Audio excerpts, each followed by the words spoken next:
Representative Marjorie Taylor Greene has said that she has introduced articles of impeachment against President Joe Biden.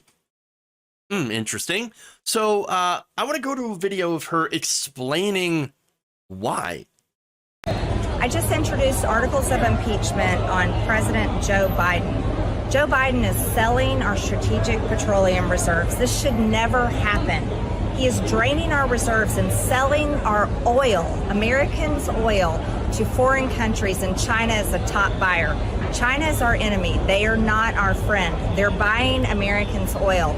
The Strategic Petroleum Reserve is our emergency supply for if something goes wrong in this country.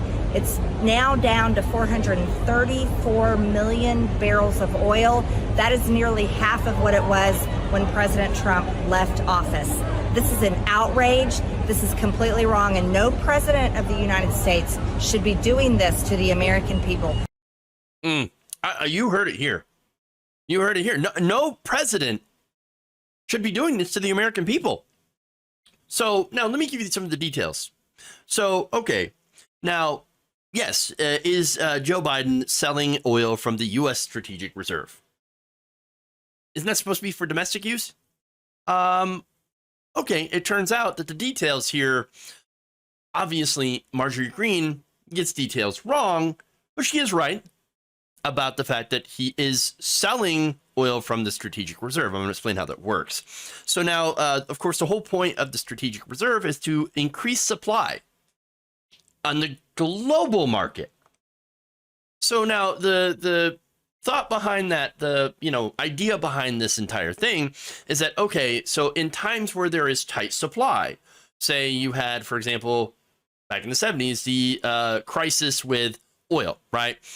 With the supply of oil being, really small, etc., which, again, we have no issue with that at this point. The United States is the world's top oil exporter, right? But nonetheless, we keep this strategic reserve to then sell to the market to increase supply. That's what happens. Now, the whole point, again, is to lower prices for oil and gas, since, again, you have oil that is traded on global markets. Now, that reserve, as I mentioned, was established in the 70s oil crisis to ensure the U.S. economy would not suffer shocks in times of tight supply. So now, are we in that? Yes. You had Saudi Arabia, you have OPEC that did cut their production, limit their production as a result of COVID. So during COVID, of course, we had very little oil consumption comparative to now, and so that forced prices of gas down, and they lost a lot of money, and so they raised prices to then get some of that money back to make more profit. So now you also had, for things that affect the price, sanctions against Russia for invading Ukraine. Now, look, Russia is a petro state. They, yes, were a very small part of our supply. I think we imported about 8% of our oil from Russia, but the United States is not the only country in the world. And so them being sanctioned, Europe had actually gotten a lot of their energy from Russia. And so that whole thing has created some price shocks. And so the U.S. decides, okay, what we're going to do is we're going to release some of the oil from the Strategic Reserve to try to force some of the prices down. And so that's what they're doing. So it's literally exactly what it's made to do.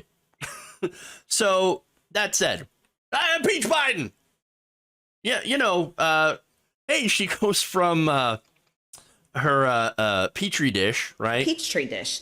To impeaching Biden. So I guess I guess she's upgrading her fruit game. I don't know. But let's go back to that phrase that I said before. No president should ever do something like this, right? To the American people. Well, then I assume then she would be pro-impeaching Donald Trump if he were still in office, because he literally did the exact same thing. This is according to Axios. Sophia Kai reported this. In Trump's first year as president, the Department of Energy sold about 550,000 barrels from the U.S. Strategic Petroleum Reserve, or SPR, to other countries. So, no, wait, he didn't sell it to American corporations? Well, maybe some of those sales, right? But no, he sold those 550,000 barrels specifically to PetroChina, the state-owned energy giant and China's largest oil producer. Weird. Also, oops. Reuters and S&P Global report showed that the 2017 deal was made for about $28.8 million, priced at $52.30 per barrel. A press release from the Department of Energy also confirms that PetroChina was one of the buyers. Fun. But here's the thing, right? As I mentioned, the United States already the largest oil producer in the world, largest oil exporter, right?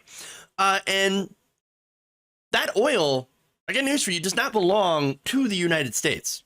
It belongs to the corporations because, again, with our system of government, with capitalism, you have these, the government saying, okay, you can go ahead and drill here, and then you can just keep the oil and sell it back.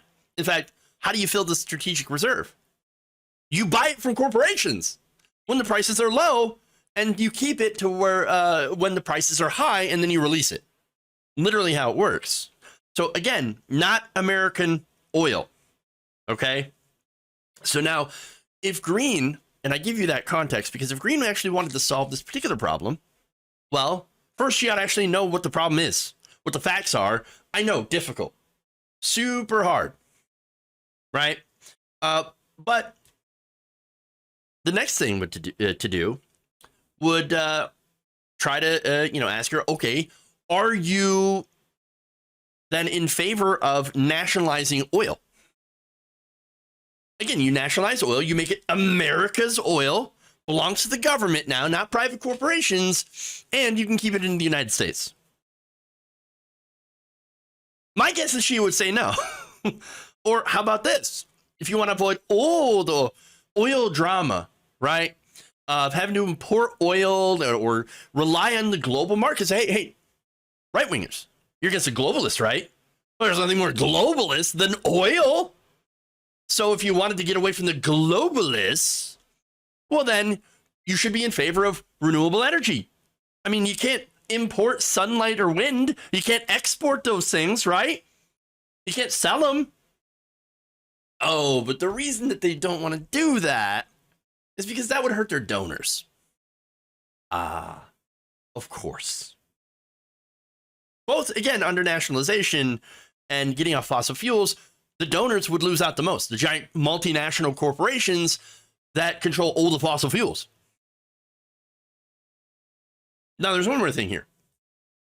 And it's just to really show how phony and political this is. Because it has nothing to do with Marjorie Greene actually giving two shits about the average person that is struggling under higher energy prices and inflation. In fact, according to Insider, on July 11th, the Biden administration announced that it had sold 950,000 barrels to Unipec, a U.S. subsidiary of Chinese state-owned oil and gas enterprise Sinopec. So, and again, when that happened, Republican outrage, I'm so mad. Thing is, this is legal under current laws. Yes, you can sell oil to a subsidiary of a foreign company under our current laws. That's how the Trump administration was able to do that legally as well. But see, here's the thing. Right-wingers, they're really focused on this fact. Hunter Biden previously had ties with China's Sinopec through investment fund company BHR Partners. It is not clear, however, according to reports, whether Hunter Biden is still involved with Sinopec, even if, again, remember, this is selling to the highest bidder, right? If they, didn't do that with this company. Now, if they didn't sell the oil to Sinopec because they were the highest bidder, if they gave them a special deal instead, to help out Hunter Biden, then that would be a conflict of interest. But that did not happen. So there was no conflict of interest. And so Hunter's spokesperson, of course, also told the New York Times in November that he no longer had any financial interest in BHR Partners. So understand what this is all about. This is about China and Hunter Biden and the laptop from hell. Again, everything that both administrations had done in selling oil from the strategic reserve to, foreign corporations is legal, even if you disagree with it, which personally I do. This is a nothing burger. This is just political nonsense. Marjorie Greene is out here with very selective outrage and a bullshit impeachment that, again, will not amount to anything. So, look, if you were wondering what kind of things Republicans plan to do if they get back into power after the midterms, well, this is your sneak peek.